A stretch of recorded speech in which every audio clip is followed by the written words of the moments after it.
Hey, welcome back to I Got Something to Say, day 28 of the vlog.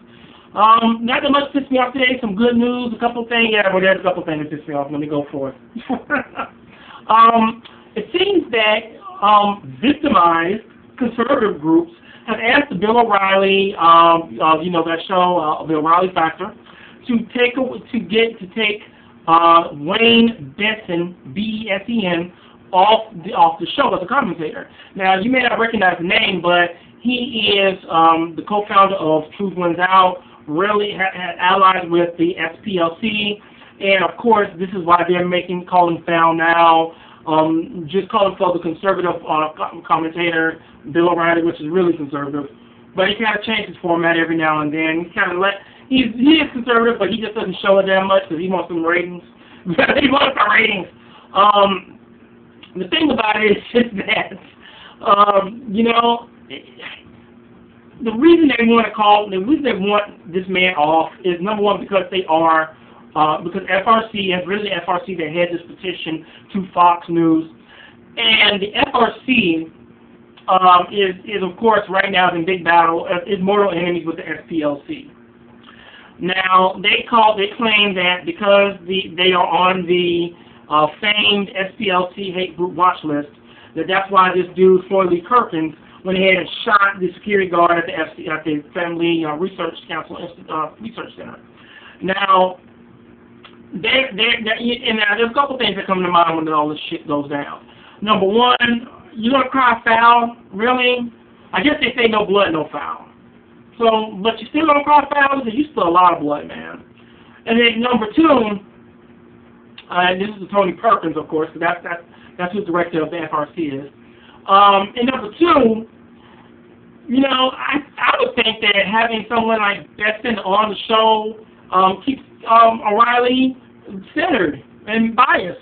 You talk about things that Benson talks about things that O'Reilly will never understand, like truth for all and justice for all and all that nice stuff that goes along with having rights that should be afforded to people under the Constitution. So, I don't see what the problem is. It keeps having Benson on there keeps a level of objectivity. But I guess if you are conservative groups and O'Reilly is considered a conservative media commentator and all that, they're asking him to choose sides. Either you're conservative or you're not, and the way we know it is that if you're going to bow to our demands or not. And there's about 16 of them that went together on this shit. The way I look at it is that, victimizers always want to call victim. They always want to consider themselves a victim. They always play that damn card. It's the same as if the damn KKK say that the NAACP is racist because they don't like racist white people in the KKK, so they're racist. It's reversed somehow. It's just bullshit at the very end. So that kind of pissed me off a little bit.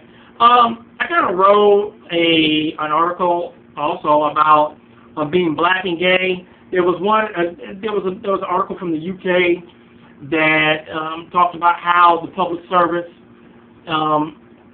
people in the UK, they did a study to show how accessible public service is to the gay black people in England. So after the study, one of the main aspects given to improve the system is that there needs to stop being a distinction between black and gay. You always see black, but you can't see gay, and there's always this, we see a minority within a minority. And I'm thinking to myself, well, that's what I've been preaching all along. If we're really going to stand together in gay unity, then we got to throw our racial differences to the side. And black people, don't take it the wrong way. I'm not trying to say that as black people we still have a battle to face. But black people, but when we're part of the gay community, there's two overlapping identities that we have to identify with. Like me myself, I have to identify with being black and being gay. So but I have to be more loyal to being gay to being black, because black people have overcome a lot of things that gay people have not yet. So we've already, black people have fought a battle, and constitutionally, though there is still prejudice and hate and all that out there, we still need to fight.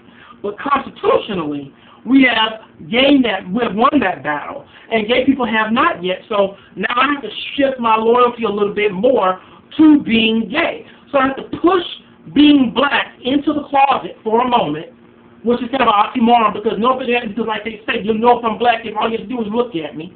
But I have to push that divide get into the closet and say, I gotta be gay, I gotta be for my gay community, that's who I need to be for. That's the battle I really need to fight. And then if there's a second battle I need to fight, then it needs to be black. And I'm not trying to say to spend on loyalty. I'm not trying to say get rid of it. I'm just trying to black people. I'm just saying that I have to prioritize my efforts. And gay is where my effort is right now. So anybody who is gay, that's the relevant and most important people that I need to be family with right now. Black people I'm gonna be family with no matter what. But gay people I need to be more family with them right now because my rights as a gay person have been affected. So, I mean, now I'm black, so now I can get married to anybody I want and vote and all that stuff. All that bullshit got canceled out in the 60s and all that. But now I face another problem because now I can't marry who I want to marry for real now. Again, I can't go and can't give my family the benefits that I want to give them. I'm talking about the person out the street to marry and whatever man I want to marry, spend the rest of my life with all that. So, the best thing that I can do as a black man is lead by example, show what real unity is about, take that power from being black, take the lessons and wisdom from being a black man, shift them over to being a gay man, and show what real unity is about. Falling back on the gay identity, having strength, having souls within that. And that's number one, what I preach. And number two, that's what most black people got to understand. In this new civil rights movement, you got to be gay before you are black. I know it sounds bad, but you're not giving up your black identity. You're just putting it into the closet to get the pet to fight this gay struggle. That's what I'm talking about. Now, the last thing that kind of this is great news. Also, the Georgia state health officials, they used Obamacare to kill the HIV med list. You know, there's a waiting list for HIV meds for people who are poor and uninsured. That list was the longest in Georgia, from the whole nation. In the whole nation, Georgia had the longest waiting list for HIV meds than any other state. And they killed the list. They used Obamacare to do it. And that's a great thing. I love talking and writing about those things. So any more good news, anything that really happening, let me know.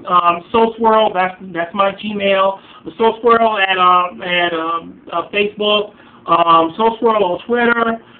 Let me down with the swirl, as I always call it. And as always, I said everything I had to say. Peace the fuck you out.